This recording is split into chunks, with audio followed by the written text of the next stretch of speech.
Student, मैंने जो last video upload किया था वो था शैक्षिक तकनीकी के बारे में।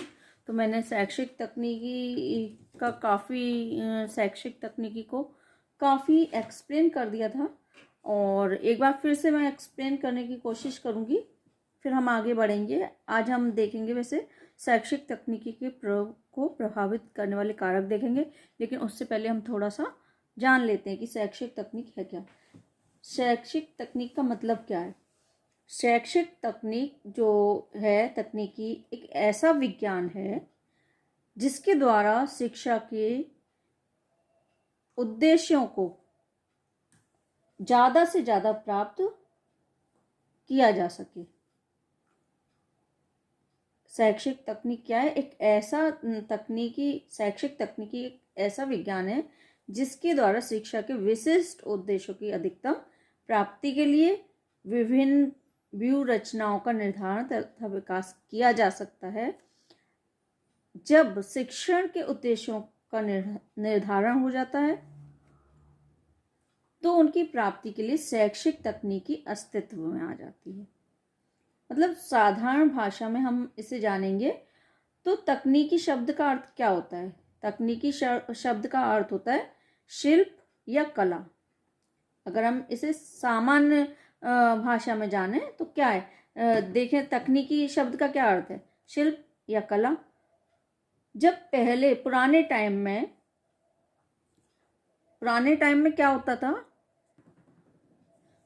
कि जो शैक्षिक तकनीकी को दृश्य श्रव्य सामग्री से या कला में शिक्षण सामग्री से संबंधित मानते थे, लेकिन शैक्षिक तकनीकी और दृश्य श्रव्य सामग्री एक जैसे नहीं होते हैं, अलग अलग होते हैं। और दूसरा, अगर हम इस तरह से देखें कि शिक्षण की क्रियाओं का यंत्रीकरण करना, शैक्षिक तकनीकी क्या है? शिक्षण की जो क्रियाएं हैं उनको यंत्रीकरण करना, शिक्षा की प्रक्रिया में मशीनों का प्रयोग करना, है ना। इसे हम क्या कहेंगे? शैक्षिक तकनीक कहेंगे। शैक्षिक तकनीकी का अर्थ एक तरह से शिक्षा का विस्तार करना है। कैसे? शैक्षिक तकनीकी की सहायता से प्रभावशाली शिक्षकों को मौलिक रूप से संचित किया जा सकता है और उनके जीवन काल के बाद में भी नई पीढ़ी उनसे शिक्षा ग्रहण कर सकती है। कैसे शिक्षा ग्रहण कर सकती है? देखिए, आज है कोई टीचर है, बच्चों को सिखा रहा है, तो वो क्या है, जो बच्चे सुन रहे हैं, पढ़ रहे हैं, उस समय केवल वही सीख पाएंगे। लेकिन जो तकनीक है उसके द्वारा बच्चे जो आज पढ़ रहे हैं वो तो सीखेंगे ही, लेकिन अब हम जैसे रिकॉर्ड कर लेते हैं कोई चीज़, ठीक है, वीडियो बना लेते हैं, तो उसको आने वाली पीढ़ी भी देख सकेगी, समझ सकेगी और सीख सकेगी। तो ये क्या है? ये एक तरह से शिक्षा का विस्तार है और प्रभावशाली ढंग से सिखाना हो गया ये, है ना। यानी कि ये इसे वैसे ज्ञान का प्रसार करना भी कह सकते हैं।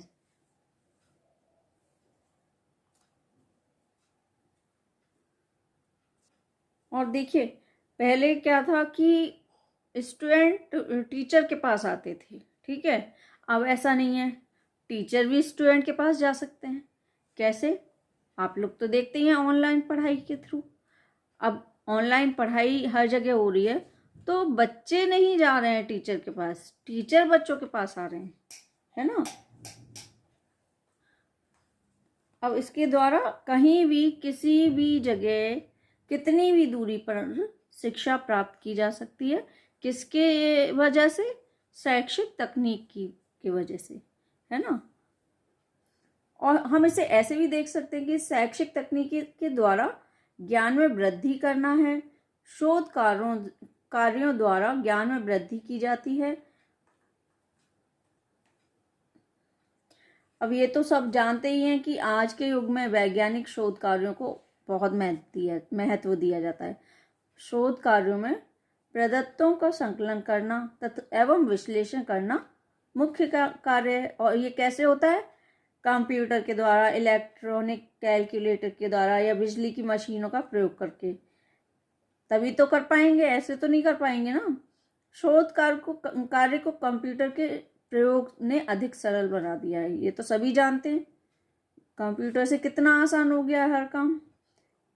शिक्षा के सभी पक्षों में मशीनों का प्रयोग किया जाने लगा है, ये भी सभी जानते हैं कि हर जगह मशीनों का प्रयोग किया जा रहा है। एक तरह से जो मानव है वो मशीनों पर ही डिपेंड हो गया है, जिससे शिक्षा प्रक्रिया का यंत्रीकरण हुआ है। इसे हार्डवेयर तकनीकी कहते हैं। ये हार्डवेयर, सॉफ्टवेयर, ये मैं आगे बताऊंगी। अभी हम केवल शैक्षिक तकनीकी के बारे में जानेंगे कि ये क्या है। मतलब कहा जा सकता है कि अधिगम एवं अधिगम की परिस्थितियों के वैज्ञानिक ज्ञान का प्रयोग शिक्षण एवं प्रशिक्षण के सुधारने और प्रभावशाली बनाने में किया जाता है। अधिगम और अधिगम की परिस्थितियों के वैज्ञानिक ज्ञान का प्रयोग जब शिक्षण एवं प्रशिक्षण के सुधारने में और प्रभावशाली बनाने में किया जाए तो उसे क्या कहेंगे? शैक्षिक तकनीक। ऐसे ही मनुष्य की सीखने की दशाओं में वैज्ञानिक प्रक्रियाओं का प्रयोग, अगर मनुष्य कुछ सीख रहा है और उन दशाओं में वैज्ञानिक प्रक्रियाओं का प्रयोग किया जा रहा है तो उसे शैक्षिक तकनीक कहेंगे। ठीक है, ये समझ आ रहा होगा। शैक्षिक तकनीकी का संबंध किससे है? वैज्ञानिक तथा विधियों से है। किन वैज्ञानिक विधियों से? जिनके द्वारा शैक्षिक लक्ष्यों को प्राप्त किया जाए, उन विधियों से है। मतलब हम कह सकते हैं कि शैक्षिक तकनीकी का मतलब है कि व्यवहारिक ज्ञान की सहायता से सुनियोजित प्रविधियों का विकास करना, जिससे विद्यालयों की शैक्षिक प्रणाली से परीक्षा एवं शिक्षा के कार्य की व्यवस्था की जा सके। ये समझ में आ रहा होगा कि शैक्षिक तकनीक क्या है। ये मैं पहले ही बता चुकी हूँ कि शैक्षिक तकनीकी का अर्थ तो मैं बता ही चुकी हूँ कि पहले शिक्षा का अर्थ, फिर टेक्नोलॉजी का, और फिर दोनों का मिला के। तो और ये भी मैं बता चुकी थी अपने लास्ट वीडियो में कि सबसे पहले एजुकेशनल टेक्नोलॉजी शब्द का प्रयोग किसने किया था, तो दोबारा से बता दे रही हूँ। ब्रायन मोर जोन्स ने 1967 में और इंग्लैंड में किया था उन्होंने। ऐसे ही शिक्षण मशीन का प्रयोग सर्वप्रथम किसने किया था? जो शिक्षण मशीन थी उसका प्रयोग सबसे पहले जो अमेरिका के एक ओहियो के एक विश्वविद्यालय में सिडनी प्रेसी नाम के एक व्यक्ति ने 1926 में किया था। किसका प्रयोग? शिक्षण मशीन का। ये तो मैं बता ही चुकी थी कि एजुकेशन का अर्थ क्या होता है, शिक्षा देना, पढ़ाना या प्रशिक्षित करना, है ना। ये सब मैं बता ही चुकी थी।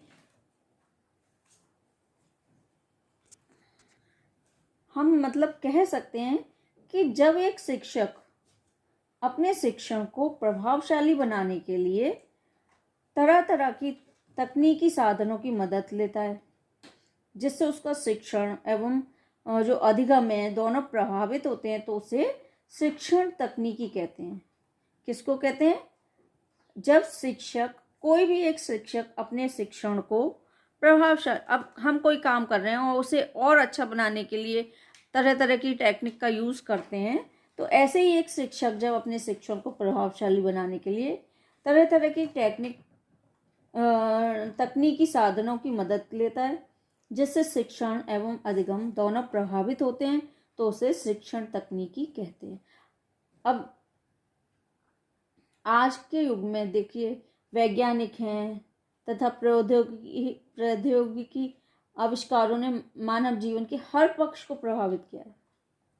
ऐसा कोई पक्ष नहीं है जिसे वो प्रभावित नहीं कर पाया हो। जिनसे शिक्षा, शिक्षण और अधिगम भी प्रभावित हुए हैं, सब प्रभावित हुए हैं, तो वही कहाँ बच जाएंगे। शैक्षिक तकनीकी में दो मुख्य बिंदु निहित होते हैं। कौन कौन से? एक शिक्षण उद्देश्यों की प्राप्ति और दूसरा शिक्षण की क्रियाओं का यंत्रीकरण करना।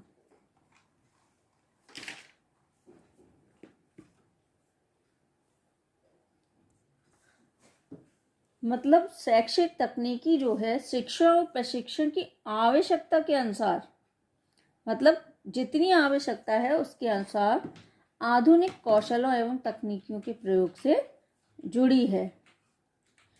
यह वातावरण को नियंत्रित करती है और माध्यम और विधियों को अपने अनुसार परिवर्तित करके अधिगम को आगे बढ़ाती है। शैक्षिक तकनीकी एक ऐसी प्रविधि या विज्ञान है जिसके द्वारा शिक्षा के उद्देश्यों को प्राप्त किया जा सकता है और ये उद्देश्यों को व्यवहारिक रूप में परिभाषित करने में भी सहायता करता है। और यह भी कह सकते हैं, हम ये भी कह सकते हैं कि शिक्षण की क्रियाओं को यंत्रीकरण करना, ये मैंने अभी बताया भी था कि शैक्षिक तकनीकी क्या है, शिक्षण की क्रियाओं को यंत्रीकरण करना। जो शैक्षिक तकनीकी है इसमें शिक्षक, छात्र और तकनीकी प्रक्रियाएं तीनों एक साथ समावेशित रहती हैं। देखिए और भी काफ़ी कुछ चीज़ें हैं इसमें, तो वो हम आगे बताएंगे कि पहले हम इसके कारक देख लेते हैं। शैक्षिक तकनीकी की मान्यताएं फिर और एक्सप्लेन कर दूंगी, क्योंकि अगर ज़्यादा करूंगी एक्सप्लेन तो फिर आप लोग कंफ्यूज हो जाएंगे। शैक्षिक तकनीकी की मान्यताएं हैं। शैक्षिक तकनीकी की क्या मान्यताएं हैं? प्रत्येक मानव मशीन की भांति कार्य करता है, अतः शिक्षा के क्षेत्र में मानव व्यवहार में परिमार्जन तथा परिष्करण हेतु इसके वैज्ञानिक सिद्धांतों का सफलतापूर्वक प्रयोग किया जा सकता है। शिक्षण कला तथा विज्ञान दोनों ही हैं। शिक्षण को कला तथा विज्ञान दोनों ही माना है, अतः शिक्षण का विश्लेषण किया जा सकता है तथा शिक्षण को छोटे छोटे तथ्यों, तत्वों एवं अवयवों में विभाजित किया जा सकता है। फिर बाद में इन तथ्यों, तत्वों एवं अवयवों का भी गहन प्रेक्षण, निरीक्षण तथा अध्ययन संभव है। अतः शैक्षिक तकनीकी वैज्ञानिक उपागमों पर आधारित है। देखिए उपागम या हम आगे देखेंगे कि उपागम क्या होते हैं। ये 3 बताए हैं, कठोर शिल्प उपागम और कोमल शिल्प उपागम या तकनीकी, और तीसरी है प्रणाली विश्लेषण। तो ये 3 अभी हम आगे एक्सप्लेन करेंगे, आगे हम देखेंगे। अभी मैंने बस बीच में आ गए थे तो मैंने बता दिया। चलिए आगे देखते हैं। ये इसमें ये पॉइंट आया है कि उपागम पर आधारित है, तो इसीलिए मैंने बताया शैक्षिक तकनीकी जो है वैज्ञानिक उपागमों पर आधारित है। चलिए आगे देखते हैं। देखिए शैक्षिक तकनीकी के प्रयोग को प्रभावित करने वाले कारक कौन कौन से हैं। ये चार्ट बना हुआ है, इसे आप देख लीजिए। मनोवैज्ञानिक, राजनीतिक, आर्थिक, शैक्षिक, सांस्कृतिक, सामाजिक और तकनीकी, ये इसे प्रभावित करने वाले कारक हैं। किसको? शैक्षिक तकनीकी के प्रयोग को। चलिए आगे देखते हैं। ये शॉर्ट में है, अब हम इसके अंदर जाके देखेंगे कि क्या है। राजनीतिक कारक, ये कैसे प्रभावित करता है? किसी भी राष्ट्र में शैक्षिक तकनीकी का विकास अनेक कारकों पर निर्भर रहता है। इन कारकों में सर्वाधिक महत्वपूर्ण है राजनीतिक कारक। राजनीतिक कारकों से तात्पर्य है वे कारक जो राष्ट्र की राजनीतिक परिस्थितियों, राजनीतिक नीतियों तथा वैज्ञानिक अन्वेषणों एवं राजनीतिक उद्देश्यों की प्राप्ति से संबंधित होते हैं। देश में जो भी सरकार है उसकी नीति शैक्षिक तकनीकी के विकास के क्षेत्र में कैसी है। यदि शासन करने वाली पार्टी को लगता है कि किन्हीं तकनीकी विशेष के प्रयोग से उन्हें ज़्यादा लाभ संभव है तो वह उनके विकास के लिए भरपूर प्रयास करेगी। अतः कहा जा सकता है कि शैक्षिक तकनीकी पर राजनीतिक कारकों का पर्याप्त प्रभाव पड़ता है। टेलीविज़न तथा दूरसंचार के क्षेत्र में छुपे अभिनव प्रयोगों में तथा उनके प्रचार प्रसार में राजनीतिक कारकों का सर्वाधिक महत्वपूर्ण हाथ रहा है। देखिए ये तो सबको मालूम ही होगा कि राजनीतिक कारक तो बहुत महत्वपूर्ण है, क्योंकि इसमें क्या होता है, जब कोई फायदा नज़र आता है तभी उसे आगे बढ़ाया जाता है। तो ये बहुत जरूरी कारक है। आगे है हमारा मनोवैज्ञानिक कारक। मनोवैज्ञानिक कारकों के अंतर्गत शिक्षकों, छात्रों तथा शिक्षालयों की रुचि, स्तर, प्रवृत्तियों आदि का समावेशन होता है। शिक्षकों की अभिप्रेरणा, सीखने सिखाने की इच्छा शक्ति, ध्यान एवं रुचि आदि का प्रभाव मनोवैज्ञानिक कारणों के अंतर्गत समावेशित होता है।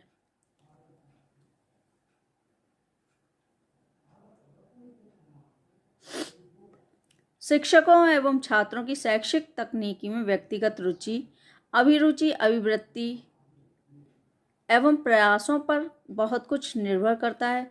यदि शिक्षा के ये दोनों अंग शैक्षिक तकनीकी का नवीनतम ज्ञान एवं सूचनाएं रखते हैं, उन्हें प्रयोग करने के लिए उचित प्रशिक्षण प्राप्त करते हैं, उनके उपयोग के लिए विभिन्न स्थानीय एवं अन्य स्रोतों का भरपूर लाभ उठा सकते हैं तथा अपने विद्यालयों के परिवेश में सही प्रकार से उपयोग करने के लिए सहज स्थिति पाते हैं, तो शैक्षिक तकनीकी के विकास में एक महत्वपूर्ण भूमिका निभा सकती है।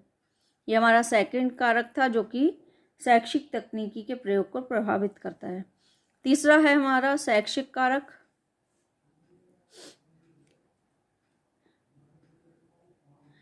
ये कारक मनोवैज्ञानिक कारकों के साथ साथ काफी प्रभावशाली सिद्ध होते हैं। शैक्षिक कारकों में शिक्षकों की शिक्षा एवं प्रशिक्षण मुख्य कारक हैं। यदि शिक्षकों को शैक्षिक तकनीकी के क्षेत्र में उचित स्तर का सुनियोजित प्रशिक्षण प्रदान किया जाए तो ये शिक्षक शैक्षिक तकनीकी के विकास में मील के पत्थर सिद्ध हो सकते हैं।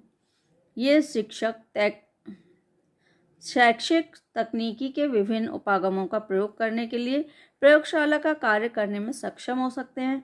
ये नवीन प्रयोग, परिष्करण तथा अन्वेषण का कार्य प्रभावशाली ढंग से कर नवीन खोजों एवं नवीन आयामों को प्रभावशाली नेतृत्व एवं स्वस्थ दिशा देने में समर्थ हो सकती है।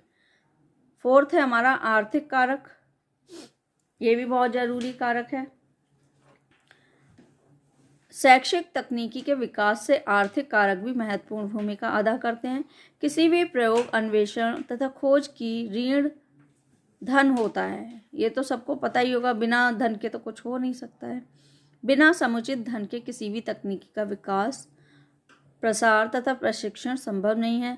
शैक्षिक तकनीकी में श्रव्य दृश्य साधनों तथा अन्य उपकरणों के लिए तथा शैक्षिक तकनीकी की प्रयोगशाला निर्माण करने के लिए भी आर्थिक अनुदान चाहिए। बिना अर्थ के ना तो उपकरण खरीदे जा सकते हैं और ना ही प्रयोग हो सकते हैं और ना ही किसी प्रकार के परिष्करण व अन्वेषण का कार्य संभव है। फिफ्थ है हमारा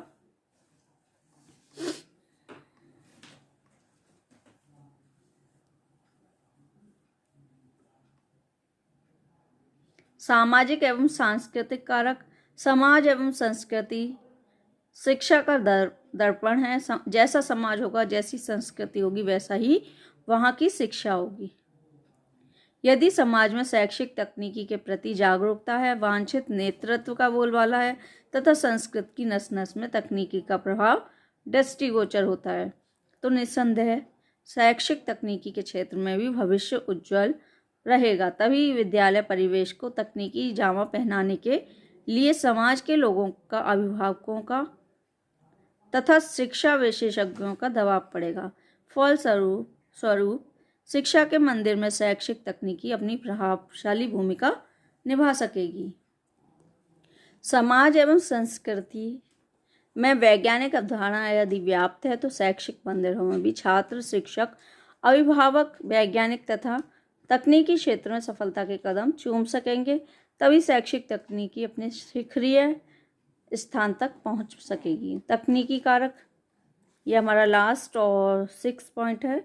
तकनीकी के क्षेत्र में जो भी नवीनतम खोजें, अन्वेषण तथा आविष्कार हो रहे हैं, उनका प्रयोग शिक्षा व शिक्षण के क्षेत्र में किया जा रहा है। तकनीकी के क्षेत्र में जितनी अधिक प्रगति हो रही है, उतना ही शैक्षिक तकनीकी का विज्ञान उन्नत और समृद्ध हो रहा है। तकनीकी क्षेत्र में किए गए प्रयोग आज शिक्षक और शिक्षार्थी दोनों के लिए अत्यंत उत्सुकता एवं जिज्ञासा के साधन बनते जा रहे हैं। इन प्रयोगों एवं परीक्षणों का मूल्यांकन कर उनमें वांछित परिवर्तन, संशोधन तथा परिमार्जन कर उन्हें शिक्षण के क्षेत्र के उपयुक्त बनाने के लिए शैक्षिक तकनीशियन अनवरत प्रयास कर रहे हैं। जैसे जैसे तकनीकी के क्षेत्र में क्रांति आ रही है, वैसे वैसे ही शैक्षिक तकनीकी में परिवर्तन आ रहे हैं।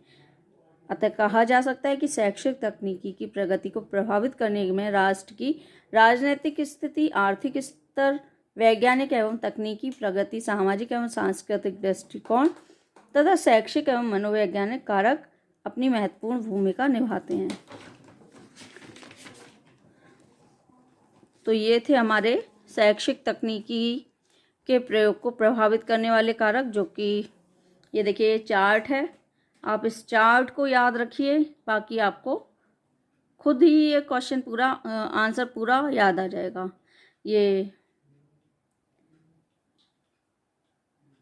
ये कारक हैं, 7 हैं, मनोवैज्ञानिक, राजनैतिक, आर्थिक, शैक्षिक, सांस्कृतिक, सामाजिक और तकनीकी। तो ये 7 कारक हैं जो कि शैक्षिक तकनीकी के प्रयोग को प्रभावित करते हैं। इसे आप लोग अच्छे से देख लीजिए। कुछ समझ ना आया हो तो पूछ लीजिए, और समझ में आ रहा हो तो बहुत अच्छी बात है, नहीं आ रहा हो तो पूछ लीजिएगा। और जो लोग नए हैं चैनल को सब्सक्राइब कर दीजिए और लाइक, शेयर, कमेंट करते रहिए। आई होप समझ में आ ही रहा होगा, नहीं तो आप लोग पूछते ज़रूर। Thanks for watching.